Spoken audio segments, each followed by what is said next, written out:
Ljósveitan háhraða tenging fyrir kröfuhörð heimili. Míla.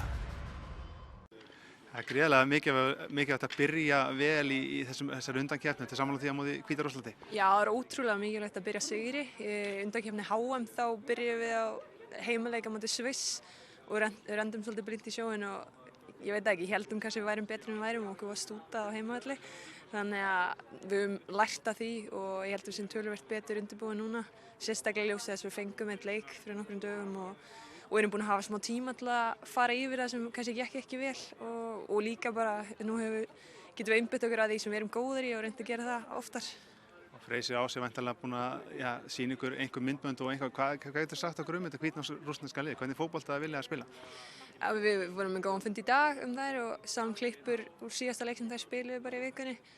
Þær reyna að spila fótbolta og þessu Austur-Evrópu þjóðir eru búin að bæta sig ótrúlega mikið og það ekki lengur eins og var kannski fyrir nokkrum árum sem maður átti bara pínu bókaðan sigur.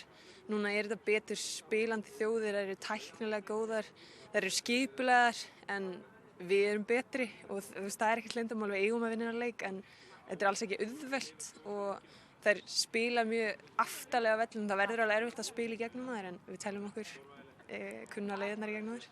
Það talaði að samheldnin og stemmingin í hópnum væri gríðarlega góð, það hefði verið einhver sprell í gær og svona og kannski eftir leikinu móti Slóvakíu og það hefði talað að þið hefði mátt vera svona örlítið kátari þrátt fyrir góðan sigur, þá var svona kannski pínu neikvæðnisraddir að við hefðum jafnvel viljað gera betur.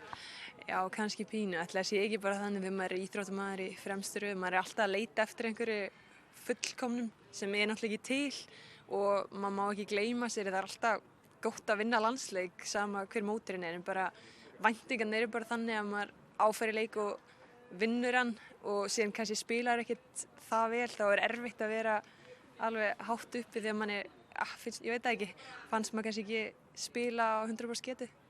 Og þú sjálf í toppformi og í toppstandi?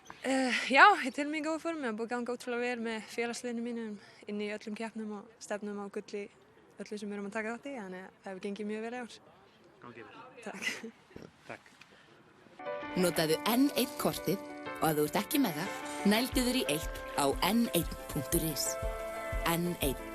Hluti af daglega lífinu.